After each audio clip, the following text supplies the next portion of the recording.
Now today we're going to be checking out the all-new HeyBike Mars 2.0, the second iteration of the Mars foldable segment. Now I featured the first one here up in the channel, and so many people are really receptive when it came to the price point, the power output, and the overall foldable nature of it. This seems to be something that's taking off within the market. I think a lot of companies are really jumping on board. Will the 2.0 be able to hold up to all the standards that are out there? That's something we're going to find out here today. So with that being said, let's get started with today's video.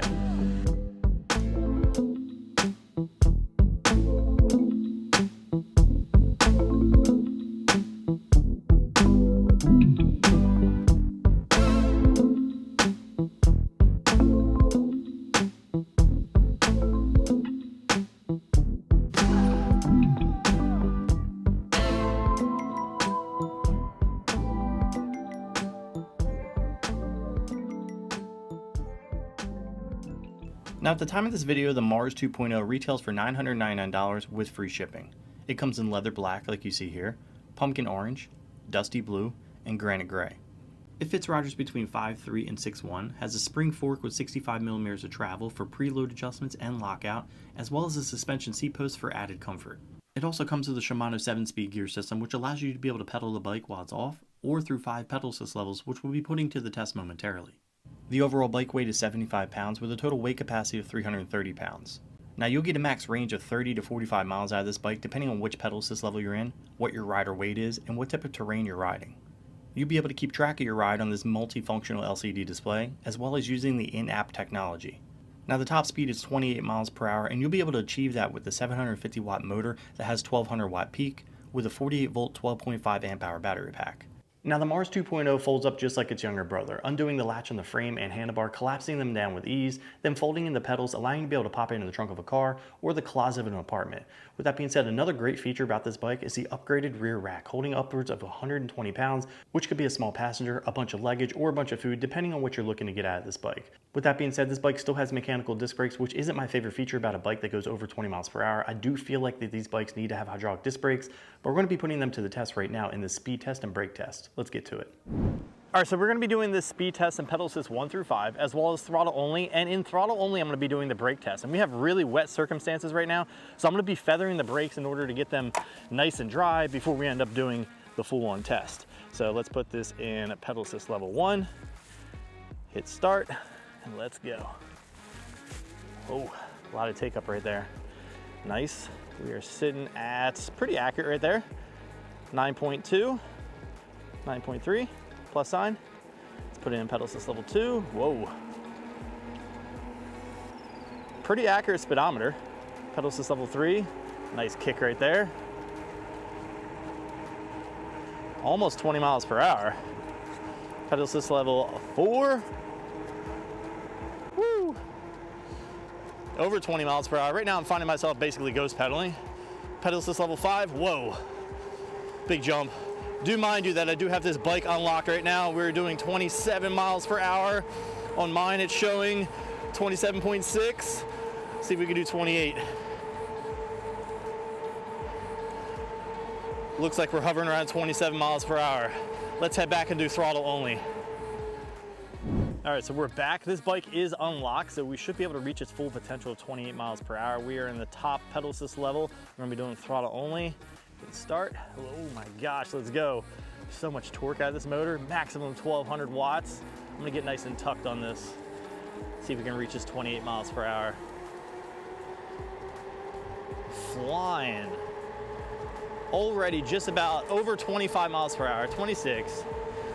Let's tuck low. We got a nice windy day today. 27.3,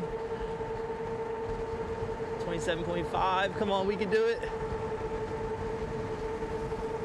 Bring my arms in, come on. We're pretty much capped out right now. I feel like at 27.5. I feel like it wants to keep going, but that's pretty much it. So we're gonna do the brake test here in 3, 2, 1. Oh my gosh.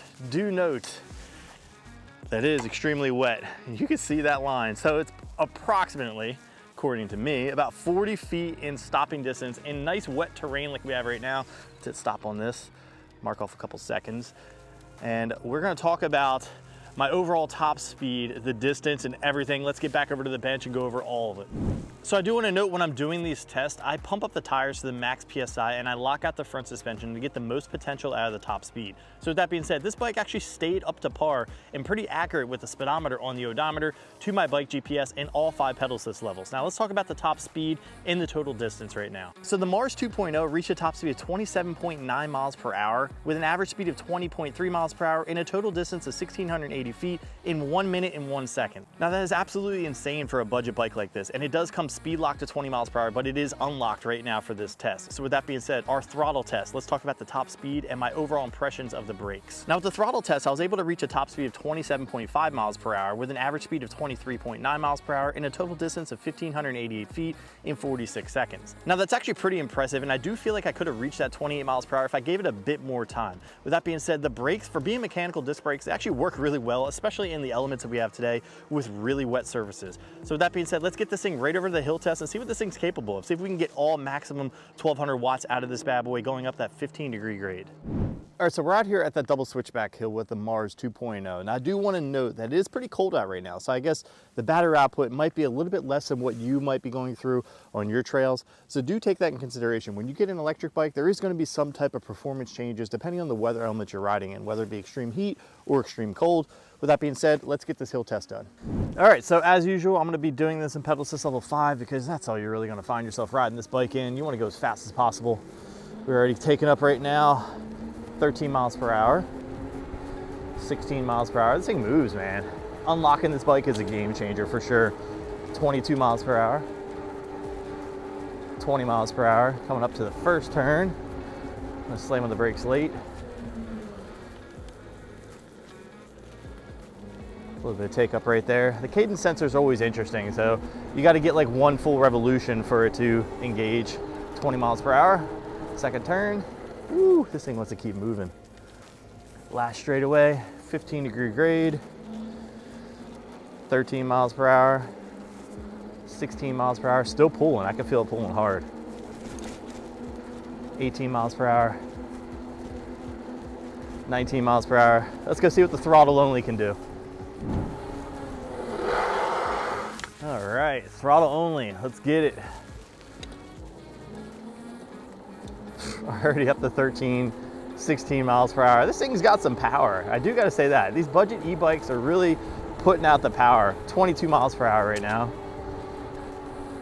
21, 20 miles per hour. First turn again. I'm gonna cut it tight. Get that throttle out. 14 miles per hour. 17 miles per hour. 19, slam on the brake. This thing wants to move. All right, last stretch. Pushing through. 14 miles per hour. 16 miles per hour. 18 miles per hour. Going strong. So in closing, the Mars 2.0 is actually pretty good for what it is. It's definitely a step ahead compared to the original Mars, but is it enough to take on today's stiff competition within the foldable segment? I feel like that's something I'm gonna have to tackle here in the near future to give you guys an answer. In the meantime, comment some of your favorite foldable electric bikes you wanna see this thing go up against. I'll definitely put a comparison video featuring all of those. With that being said, if there's any other things you wanna see about HeyBike, or if you're interested in the 2.0, click the link in the description below. If you guys like this video, drop a like. If you love it, hit the subscribe button, and I'll catch you in the next one.